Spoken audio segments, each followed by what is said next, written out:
যে হয় আজ অথবা কাল অথবা 7 দিন 10 দিন 50-100 বছর পর হিন্দুরা এসে আপনাদের পরবর্তী বংশধরদেরকে বলবে যে তোমরা জয় শ্রীরাম বলো। যদি বলে যে না বলবো না, তাহলে একদিনে দুপচাচিয়ার সব মানুষকে হত্যা করলেও পৃথিবীতে কেউ তাকিয়ে দেখবে না যে আজকে পৃথিবীর দুপচাচিয়া নামে কোনো জায়গা ছিল যেখানের কয়েক লক্ষ মানুষকে আজকে হত্যা করা হয়েছে। কেউ তাকিয়ে দেখবে না। মানে আপনাকে হত্যা করার সময় গরু ছাগলও মনে করা হবে না, পশু পাখিও মনে করা হবে না, মানুষ তো বহু দূরের কথা। এভাবেই উম্মতে মুহাম্মাদের উপর আল্লাহ গজব দিয়েছে, এভাবেই উম্মতে মুহাম্মাদের উপর গজব আসবে যদি তারা আল্লাহর দেওয়া কিতাব, আল্লাহর দেওয়া দিন পরিত্যাগ করে দেয়। সিস্টেম কি? বিধর্মীদের আল্লাহ চাপিয়ে দেবে। দলিল কি? রাসূলুল্লাহ সাল্লাল্লাহু আলাইহি ওয়াসাল্লাম বলেছেন, তোমাদের উপর একটা সময় আসবে যেই দিন বিধর্মীরা ক্ষুধার্ত রাক্ষসের মতো তোমাদের উপর ঝাঁপিয়ে পড়বে।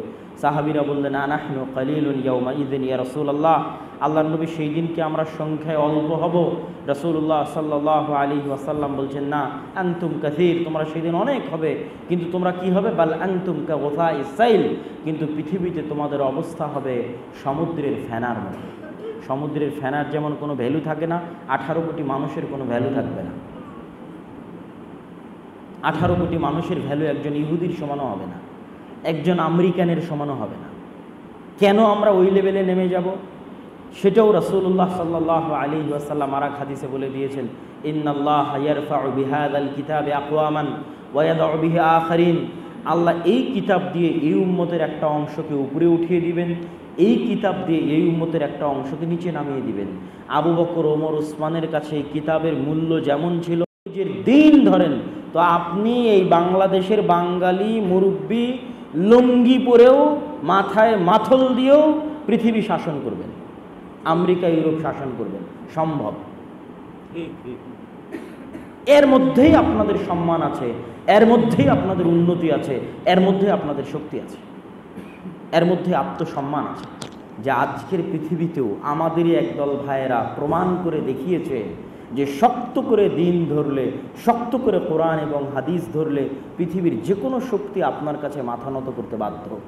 আর আপনি কোরআন আর হাদিস ছেড়ে দিয়ে, দিন ছেড়ে দিয়ে আর যত রাস্তায় অবলম্বন করেন, অপমান এবং লাঞ্ছনা ছাড়া কিছুই খুঁজে পাবেন না।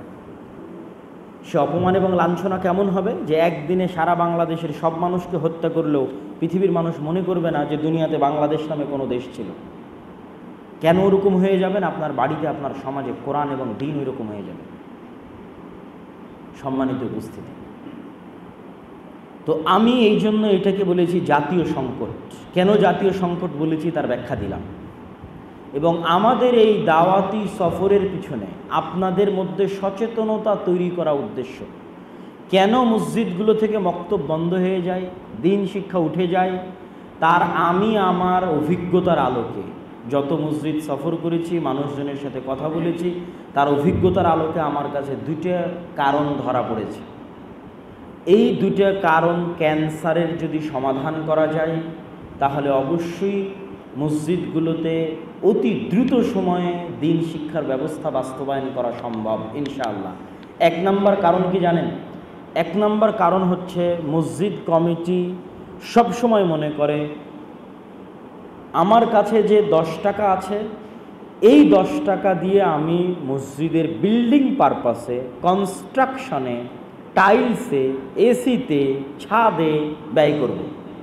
মসজিদ কমিটি কখনোই মনে করে না যে এই 10 টাকার 5 টাকা আগে শিক্ষায় ব্যয় করব, এটা কখনোই মনে করে না। কিন্তু আপনাকে আমি চ্যালেঞ্জ দিলাম, আপনি আজকে আপনাদের মসজিদগুলোর কমিটি করে দিবেন, 5 জন আমেরিকান দিয়ে, 5 জন ইউরোপিয়ান দিয়ে কমিটি করে দিবেন। ওরা যদি আপনার মসজিদের দায়িত্ব নেয়, তাহলে মসজিদের যদি 1 টাকা থাকে, তাহলে 8 আনা শিক্ষায় খরচ করবে। কথা কি আমার বুঝতে পারছেন? যে মসজিদের 1 টাকা থাকলে 8 আনা কোথায় খরচ করবে? শিক্ষায়। এই বুদ্ধিটুকু তাদের আছে। তারা শিক্ষাকে এই পরিমাণ গুরুত্ব দেয়, এই জন্য তারা আজ পৃথিবীর শাসক।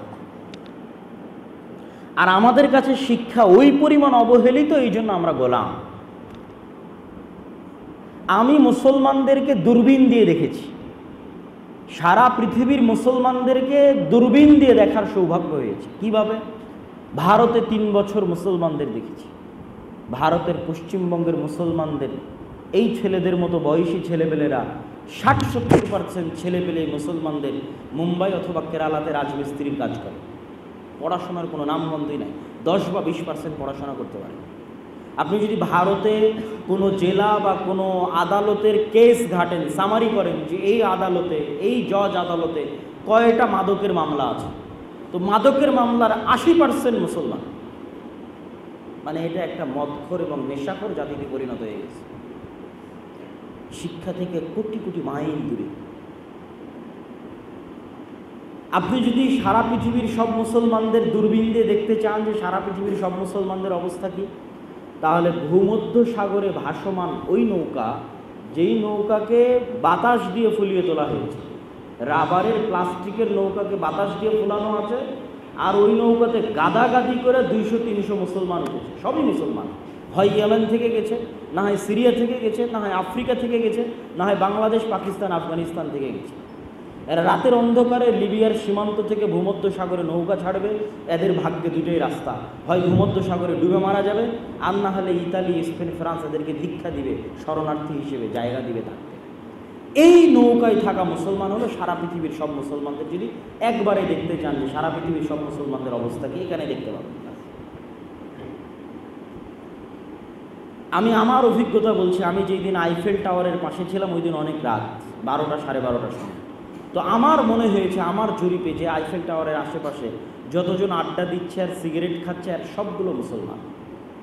আফ্রিকার দেশ থেকে আসছে, মরক্কো, আলজেরিয়া থেকে আসছে শরণার্থী হিসেবে, সবগুলোই মুসলমান যারা সিগারেট এবং নেশা করতেছে ওই সময়। সাদা চামড়ার নেটিভ ওই দেশে নাই।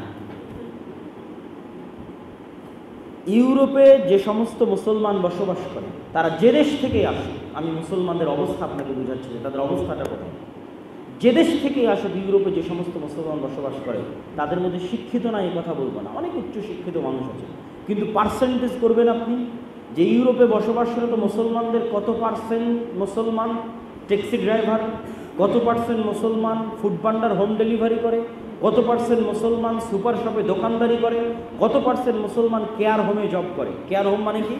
ওই সমস্ত দেশের যারা বৃদ্ধ হয়ে গেছে, ছেলে মেয়ে দেখে না, ওদেরকে দেখার জন্য সরকার বিভিন্ন এজেন্সি ভাগ করে দিয়েছে। ওই এজেন্সি থেকে লোকজনকে রিক্রুট করা হয়, এরা করে কি ওই বৃদ্ধর গরু পেশাব পায়খানা পরিষ্কার করে এবং সেবা করে। এটা হচ্ছে কেয়ার হোমের জব। আর কত পার্সেন্ট বিশ্ববিদ্যালয়ের টিচার, কত পার্সেন্ট মেডিকেলের প্রফেসর, কত পার্সেন্ট বিজ্ঞান ইনস্টিটিউটের প্রধান মুসলমানদের মধ্যে জরিপ করবে। ইউরোপে যে সমস্ত মুসলমান স্থায়ী আছে নাগরিকত্ব নিয়ে তাদের মধ্যে জরিপ করবে। আর একটা ইহুদি পল্লী থেকে জরিপ করবেন যে একটা ইহুদি সমাজের যতজন আছে তাদের কতজন ট্যাক্সি চালায়, আর কতজন দোকানদারি করে, আর কতজন কেয়ার হোমে জব করে। সবগুলোই বিশ্ববিদ্যালয়ের টিচার, সবগুলোই ব্যাংকার, সবগুলোই বিজ্ঞানী, সবগুলোই মেডিকেলের প্রফেসর। মায়ের পেট থেকে পড়ার পর থেকে পড়ে, মায়ের পেটে বের হওয়ার পর থেকে পড়াশোনা। আর এদের এই ভয়ঙ্কর অবস্থা কেন? তৃতীয় শ্রেণীর সামাজিক অবস্থান হচ্ছে তৃতীয় শ্রেণীর নাগরিক।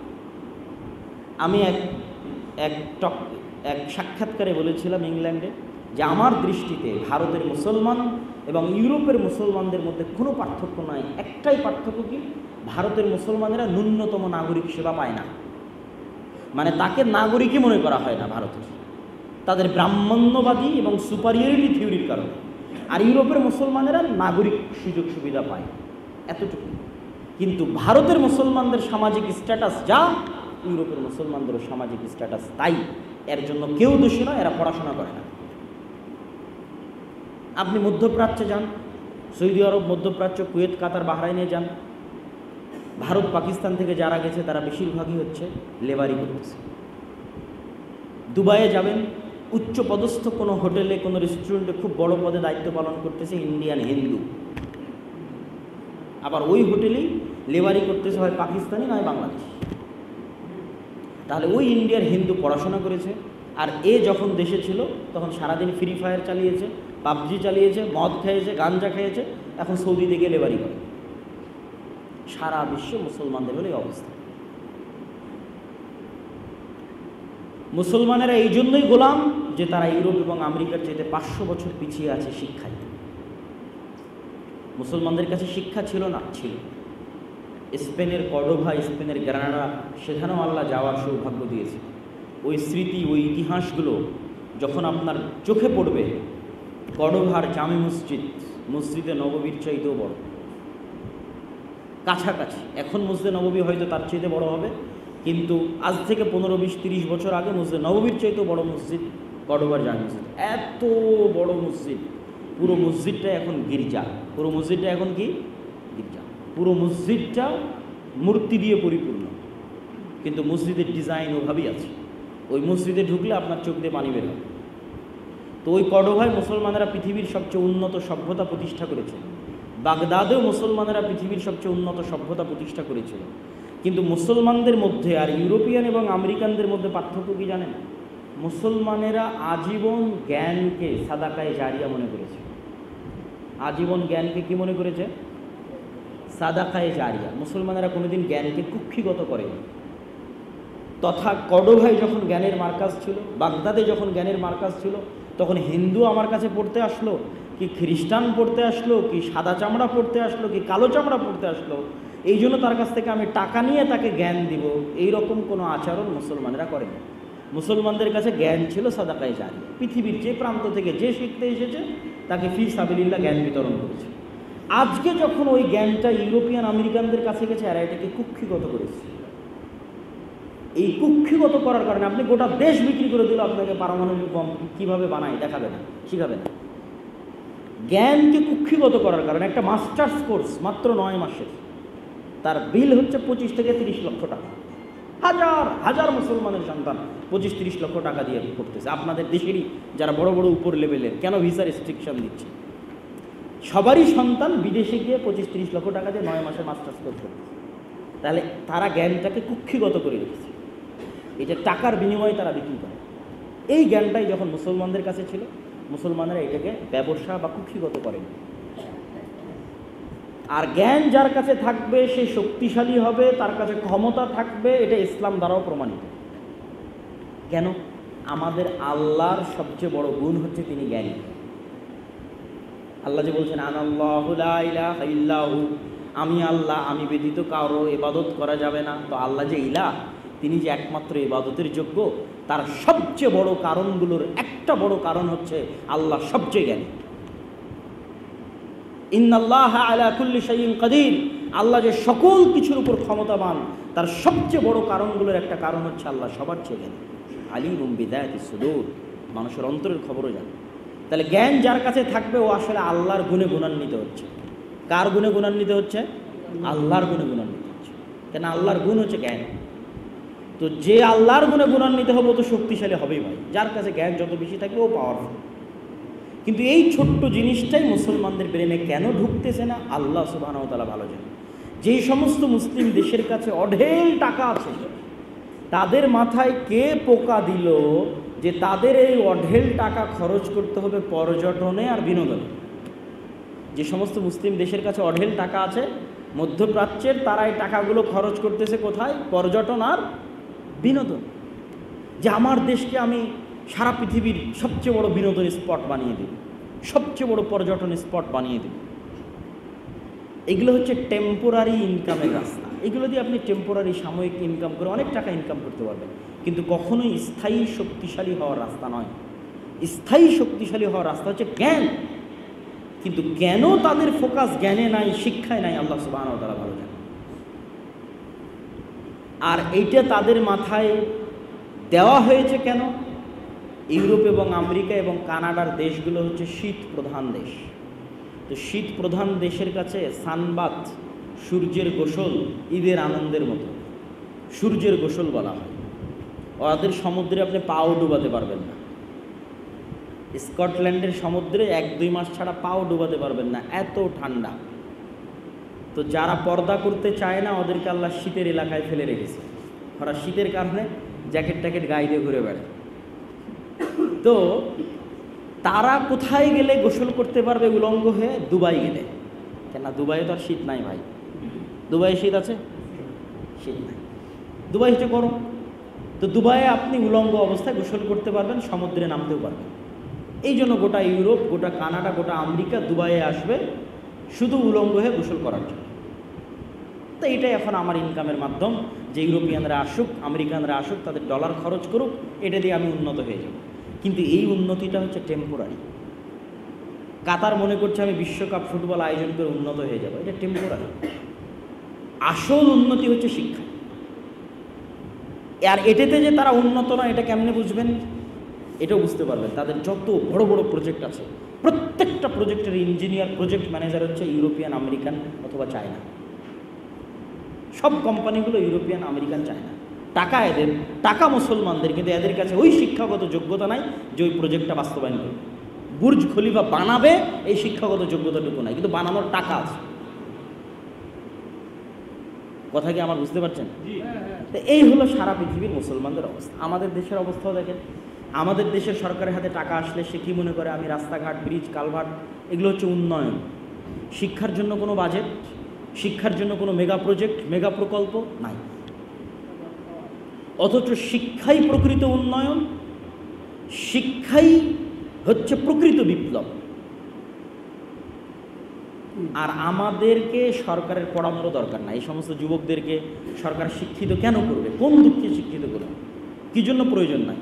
এই সমস্ত যুবকেরা যদি আজ শিক্ষিত না হয়, অশিক্ষিতও থাকে, 20 বছর পর সরকার এদেরকেই প্রবাসী বানিয়ে বিদেশে পাঠিয়ে দিবে লেবার করে। এরা বিদেশে যা লেবারই খাটবে, ওই রেমিটেন্স দিয়ে দেশ চলবে। তা আমার কি ঠেকা পড়ে যাকে শিক্ষিত করার? ও লেবার থাকলেও আমার ইনকাম আছে। কথা কি আমার বুঝতে পেরেছেন? লেবার থাকলেও সৌদি, কুয়েত, কাতার, কোরিয়া, ইউরোপে গিয়ে রেমিটেন্স পাঠাবে। ইউরোপ, আমেরিকার দেশে গিয়ে ওয়েটার হবে রেস্টুরেন্টে 90%। অনেকে হয়তো মনে কষ্ট নিতে পারে, যারা অনলাইনে দেখতেছে মনে কষ্ট নেবেন না, আমি মুসলমানদের অবস্থাটা বলতেছি আর কি, বাস্তবতা বলার জন্য বলতেছি। 90% ওয়েটার হবে রেস্টুরেন্টে ওয়েটার করে টাকা দেশে পাঠাবে, তো শিক্ষার দিক থেকে করে লাভ নেই। এই জন্য সরকারও কখনো চেষ্টা করবে না যে আপনার সন্তানেরা শিক্ষিত হোক। এই হলো সারা পৃথিবীর মুসলমানদের ভয়াবহ অবস্থা শিক্ষা। এবার মসজিদ কমিটির কাছে আসেন, মসজিদ কমিটির একই অবস্থা। সবাই কি অজুহাত দিল? আমার মসজিদে কাজ চলতেছে। তা আপনি মসজিদ স্বর্ণ দিয়ে বানিয়ে কি করবেন যদি মসজিদে মুসল্লি না থাকে? মসজিদ কি স্বর্ণ দিয়ে বানিয়ে ওই স্বর্ণ দিয়ে বানানো মসজিদের পানি ধুয়ে খাবেন? মসজিদে মুসল্লি না থাকে। আল্লাহর নবী মসজিদে নববী প্রতিষ্ঠা কি জন্য করেছিল? এই জন্য প্রতিষ্ঠা করেছিল যে মসজিদে নববীকে স্বর্ণ দিয়ে বানাবে, না মসজিদে নববীতে যারা সালাত পড়তে আসবে ওদের মধ্যে দ্বীনের জ্ঞান দিবে? কোনটা বলেন? মসজিদে নববীতে যারা সালাত পড়তে আসবে ওদের মধ্যে কি দিবে? দ্বীনের জ্ঞান দিবে। জ্ঞান ছাড়া কেমনে আপনার মসজিদ চলবে ভাই? আপনি মসজিদ বানাচ্ছেন স্বর্ণ দিয়ে, আশেপাশে সব মদখোর, গাঞ্জা করে পরিপূর্ণ হয়ে আছে। তাহলে আপনার মসজিদে যদি 1 টাকাও ইনকাম থাকে, আগে ওই 1 টাকার 8 আনা শিক্ষায় ব্যয় করতে হবে, তারপরে মসজিদ তৈরি হবে। খোলা মাঠে সালাত আদায় করবেন, কিন্তু আগে শিক্ষার ব্যবস্থা হতে হবে। এই ছোট্ট জিনিসটা মুসলমানদের বোঝাতে পারছি। আমি মুসলমানদের কাছ থেকে, দূর থেকে দূরবীন দিয়ে সারা বিশ্বের মুসলমানদের অবস্থা দেখে এটাই যখন আমি বুঝতে পেরেছি সামারি, তখন এটা আমি মনে করেছি যুদ্ধ। সেই যুদ্ধে অবতীর্ণ হয়েছে আপনাদেরকে বোঝাতে যে মসজিদে দ্বীন শিক্ষা নাই, এটার জন্য কোনো অজুহাত গ্রহণযোগ্য নয়, কোনো অজুহাত গ্রহণযোগ্য নয়। যা টাকা আছে তার আগে খরচ হবে শিক্ষায়, পরে বিল্ডিং। 5 বছরের জায়গায় 10 বছরে বিল্ডিং হবে, 10 বছরের জায়গায় 20 বছরে টাইলস হবে, 20 বছরের জায়গায় 40 বছরে এসি হবে, কিন্তু আগে কি ঠিক থাকবে? শিক্ষা। যদি আমার কথা আপনার ব্রেনে না ঢুকে, আপনার ব্রেনে কাজ না করে, তাহলে আপনি ব্রাককে দেখেন, খ্রিস্টান মিশনারিদের দেখেন।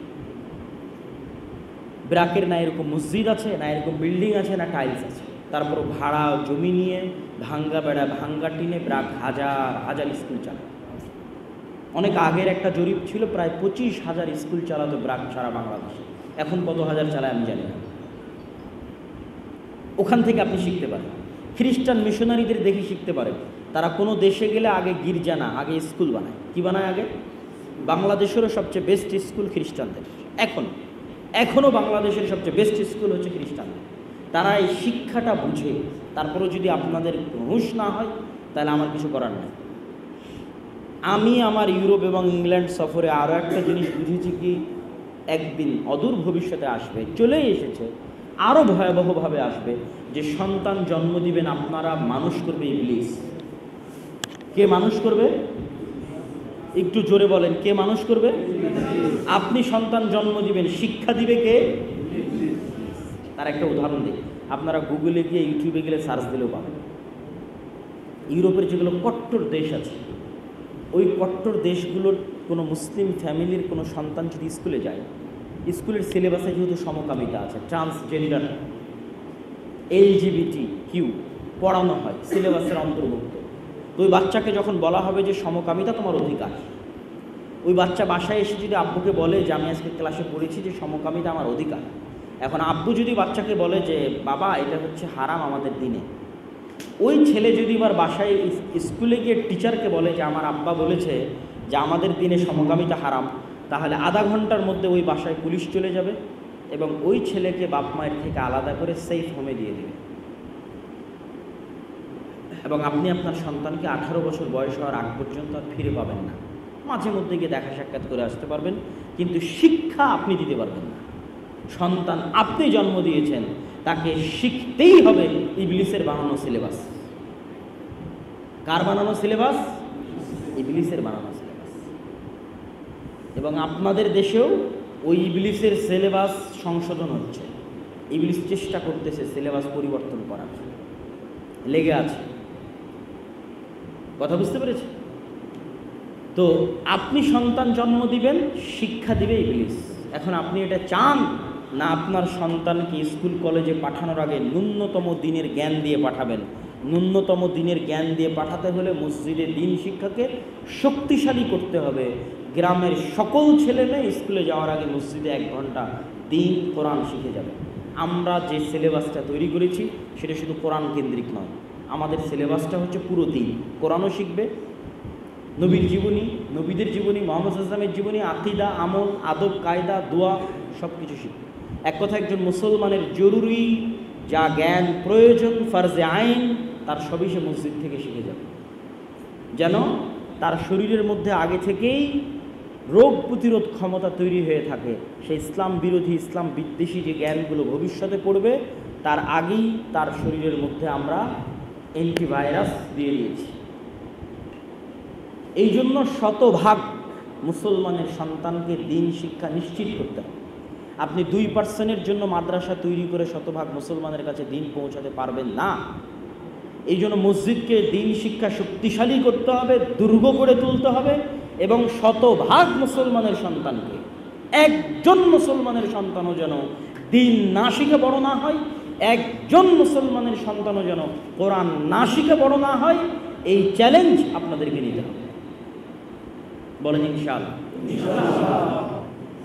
আমরা আমাদের আলোচনা যে পয়েন্ট দিয়ে শুরু করেছিলাম যে মসজিদগুলো থেকে মক্তব কেন উঠে যাচ্ছে, তার 1 নম্বর কারণ বলেছিলাম মসজিদ কমিটির 10 টাকা থাকলে 10 টাকায় কনস্ট্রাকশনে ব্যয় করতে চায়। সারা মুসলিম বিশ্বের একই অবস্থা, আপনাদের উদাহরণ দিয়ে বুঝিয়ে দিলাম। দিয়ে সারমর্ম কি বললাম? 1 টাকা থাকলেও 8 আনা আগে কোথায় খরচ হতে হবে? একটু জোরে বলেন তো, কোথায় খরচ হতে হবে? শিক্ষা। এবার 2 নম্বর কারণ, যেই কারণে মসজিদগুলো থেকে দিন শিক্ষা উঠে গেছে, উঠে যাচ্ছে, সেটা হচ্ছে আমাদের দেশে যারা দাওয়াতি কাজ করে তারা মসজিদ ভিত্তিক দিন শিক্ষা এবং কোরআন শিক্ষাকে দাওয়াতি কাজ মনেই করে না। আমাদের দেশে দাওয়াতি কাজ করার লোকের অভাব নাই ভাই। অক্টোবর মাস পার হলে নভেম্বর থেকে দেখবেন মার্চ পর্যন্ত বাংলাদেশের প্রত্যেক জেলায় দৈনিক হাজারো জালসা হবে, হাজারো সম্মেলন হবে। গোটা 1 বছরে সামারি করলে লক্ষ পার হয়ে যাবে সারা বাংলাদেশে, লক্ষ কোটি জালসা হয় 1 বছর। তাহলে অবশ্যই তারা দাওয়াতি কাজ করছে। আবার বাংলাদেশে যদি আপনি ইসলামী দল, ইসলামী সংগঠনের তালিকা করেন তো কম ইসলামী দল, ইসলামী সংগঠন পাবেন না। সেটা হানাফি হোক, আহলে হাদিস হোক, যেই হোক, অভাব নাই। তো তারপরেও যে শত শত মসজিদে মক্তব নাই, নাই যে আমি তো নিজে মাঠে গিয়ে দেখতেছি। আমি তো শুরুতেই বলেছি যে আমি মাঠ থেকে বলতেছি, বিল্ডিং থেকেও নয়, এসি ঘর থেকেও নয়, একদম বাংলাদেশের মানুষের সাথে মিশে গিয়ে বলতেছি শত শত মসজিদে মক্তব নাই। তাহলে কি তারা দাওয়াতি কাজ করে না? করে, কিন্তু তারা কেউ এটাকে দাওয়াতি কাজ মনেই করে। তারা কি মনে করেছে? মসজিদে দিন শিক্ষার দায়িত্ব কমিটির আর ইমাম সাহেবের। আমি হচ্ছে দলের কমিটি দিব, সংগঠনের কমিটি দিব, জালসা করব। এমনও জালসা আছে মসজিদের উন্নয়নেই জালসা হচ্ছে, অথচ ওই মসজিদে দিন শিক্ষার ব্যবস্থা নেই। এরকম কত জালসায় গেছে, কত জালসায় উপস্থিত হয়েছে এরকম। তাহলে দ্বিতীয় সমস্যা কি? যারা দেশে দাওয়াতি কাজ করতেছে তারা মসজিদে দিন শিক্ষাকে দাওয়াতি কাজ মনে করেনি। এই ভুলটা তাদের ভাঙাতে হবে, কাউন্সেলিং করতে হবে যে আপনারা যে যেখানে যা দাওয়াতি কাজ করতেছেন, আপনাদের ফরজ জরুরি 1 নাম্বার দাওয়াতি কাজ হচ্ছে আপনার মসজিদে দ্বীন শিক্ষার ন্যূনতম, কোরআন শিক্ষার ন্যূনতম ব্যবস্থা আছে কিনা আগে ওইটা করেন। ওইটা করার পর আপনার সংগঠন, ওটা করার পর আপনার দল, ওটা করার পর আপনার জালসা, ওটা করার পর আপনার সম্মেলন। আগে মসজিদে দ্বীন শিক্ষার ব্যবস্থা নিশ্চিত হতে হবে। এই ছোট্ট জিনিসটা যদি ধরিয়ে দিতে পারেন, সংশোধন করতে পারেন, এই 2টা কারণ যদি আমরা ধরিয়ে দিতে পারি, সংশোধন করতে পারি, সারা দেশে অল্প কয়েকদিনের ব্যবধানেই যে সমস্ত মসজিদে দ্বীন শিক্ষার ব্যবস্থা নেই চালু হয়ে যাওয়া সম্ভব কিছু নয়, সম্ভব। সম্মানিত উপস্থিতি, এবার আমার বক্তব্যের তারপরের পয়েন্টে আসি। আমার বক্তব্যের তারপরের পয়েন্ট হচ্ছে, আমরা আজকে আপনাদের কাছে কেন এসেছি। নবীগণ তাদের কওমকে বলতেন, ইয়া কওমি লা আসআলুকুম আলাইহি আজরা, হে আমাদের কওম, তোমাদের কাছে আমরা প্রতিদান চাই না, টাকা পয়সা, হাদিয়া, খাবার দাবার চাই না। ইন আজরিয়া ইল্লা আলাল্লাযী ফাতারানি, আমাদের প্রতিদান, আমাদের প্রতিপালক আল্লাহ সুবহানাহু ওয়া তাআলা দিবেন। তো আমি আপনাদের কাছে টাকা পয়সা চাইতেও আসিনি, হাদিয়া চাইতেও আসিনি, খাবারও চাইতে আসিনি। কি বলতে এসেছি, আমার আজকের আশাটা আপনাদের জন্য আমানত। দীর্ঘ পথ পাড়ি দিয়ে নিজ খরচে আল্লাহর সন্তুষ্টির উদ্দেশ্যে আপনার পর্যন্ত এসেছি, আপনার ঘরে, আপনার বাড়িতে এসেছি আপনার উপরে আমানতটা পৌঁছে দিতে, যে কি আপনার মসজিদে দ্বীন শিক্ষার ব্যবস্থা করেন, না হলে সামনে গজব আছে, আযাব আছে। আমি আমার দায়িত্ব পালন করেছি। এরপরেও যদি আপনার মধ্যে পরিবর্তন এবং উদ্যোগ তৈরি না হয়, আপনি আল্লাহ সুবহানাহু ওয়া তাআলার কাছে জবাব দিবেন। আর আবার যদি আজকের এই আলোচনার পরেও দেখবেন যে আজকের আলোচনার পরেও এখানে অনেক মানুষ বসে আছে যারা বলবে, আব্দুল্লাহ ভাই একটা ডেট দেন, জালসার একটা ডেট লাগবে, সম্মেলনের একটা ডেট লাগবে। আমার আপত্তি নাই, আমি জালসা, সম্মেলন যে দাওয়াতি কাজ, এটা আমি মনে করি যে সেখানেও কিছু উপকার হয় দ্বীন এবং ধর্মের। কিন্তু আমার সিদ্ধান্ত হচ্ছে, আমার পরিকল্পনা হচ্ছে, আমার ওপেন এবং খোলা মেসেজ হচ্ছে, আমি 2-3 বছরে জালসা সম্মেলনের মাধ্যমে দাওয়াত দিয়ে দেখেছি। আমার কথা হচ্ছে, আপনি যদি আমাকে আপনার এলাকায় জালসা এবং প্রোগ্রাম করানোর জন্য নিয়ে যেতে চান, আর তার জন্য যদি বলেন যে আপনাকে কোটি টাকাও হাদিয়া দিব, তবুও আপনি আমাকে একদিনের জন্য ভাড়ায় খাটাতে পারবেন না। আমি 2-3 বছরের সামারি করে এই পাতা বন্ধ করে দিয়েছি। আমি আপনাকে যেটা বলছি, আপনার মসজিদে দ্বীন শিক্ষা, কোরআন শিক্ষার ব্যবস্থা চাঙ্গা, শক্তিশালী, মজবুত করবেন কিনা। যদি আপনার মসজিদে দ্বীন শিক্ষা, কোরআন শিক্ষার ব্যবস্থা মজবুত, চাঙ্গা করার জন্য আমি অধম আব্দুল্লাহ আপনার মসজিদে আসার দরকার হয়, প্রয়োজন মনে করেন যে আমার আপনার মসজিদে আসা দরকার, তাহলে আমি আপনাদের কাছে ওয়াদাবদ্ধ, আপনাদের মসজিদে আমি নিজ খরচে 10 বারের জায়গায় 50 বার, 50 বারের জায়গায় 100 বার আসতে প্রস্তুত আছি, যদি আপনার মসজিদে আপনি দ্বীন এবং কোরআন শিক্ষার ব্যবস্থা করেন।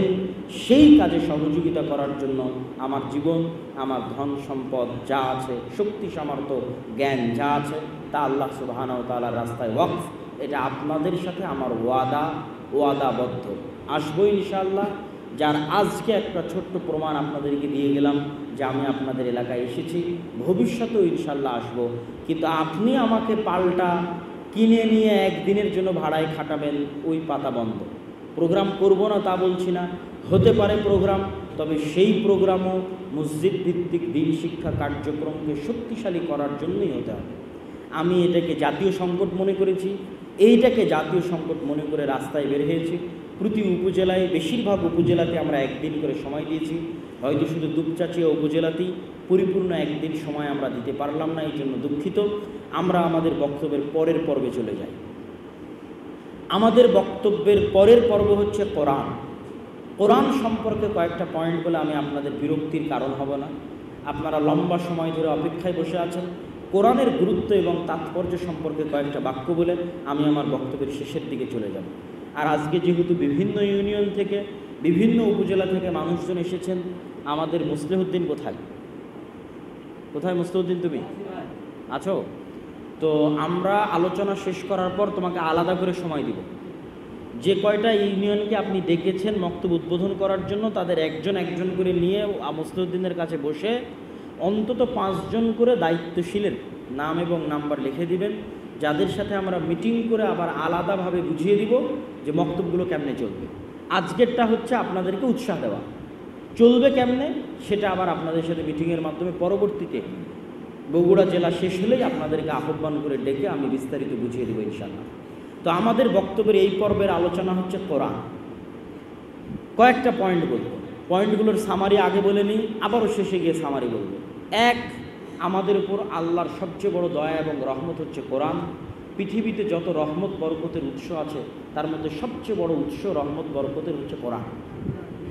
দুই, আমরা জাতিগতভাবে কোরআন ছেড়ে দিলে জাতিগতভাবে গজবের শিকার হব। গজব মানে বন্যা, ভূমিকম্প নয়। তিন, আমরা ব্যক্তিগতভাবে কোরআন পরিত্যাগ করলে পরকালে ব্যক্তিগতভাবে ভয়াবহ অবস্থার মুখোমুখি হব, এর ব্যাখ্যা আমরা করব। চার, কোরআনের সবচেয়ে বড় শত্রু হচ্ছে শয়তান, এটারও আমরা ব্যাখ্যা করব। পাঁচ, কোরআনই হেদায়াত, এটারও ব্যাখ্যা আমরা করব। ছয়, কোরআন শিক্ষার কোনো বয়স নাই, এটারও ব্যাখ্যা করব। সাত, কোরআন শ্রেষ্ঠ দাওয়াতি কাজ, এটারও ব্যাখ্যা করব। আট, কোরআন শ্রেষ্ঠ সাদাকায়ে জারিয়া। এই পয়েন্টগুলো আমরা আমাদের বক্তব্য শেষ করে দেব। ব্যাখ্যাগুলো লম্বা করব না, সংক্ষিপ্ত। বিস্তারিত যারা শুনতে চান, যতদিন থেকে সফর শুরু হয়েছে প্রায় জায়গাতেই এই বিষয়ের উপর জুমার খুতবা হোক, যে কোনো হোক, এই অংশের উপর আলোচনা আছে, শুনে দেখতে পারেন। প্রথম পয়েন্ট, কোরআন হচ্ছে পৃথিবীতে রহমত বরকতের সবচেয়ে বড় উৎস। দলিল, শাহরু রমাদান আল্লাযী উনজিলা ফীহিল কুরআন ইন্না আনজালনাহু ফী লাইলাতিল কদর। রমাজানের যত রহমত বরকত আছে ভাই, রমাজানে হুজুরদের কাছে, আলেমদের কাছে যত রহমত বরকত শুনে থাকেন রমাজানের, তার সবই কোরআনের উসিলায়। বলেন আল্লাহু আকবার। কেননা ওই মাসে কোন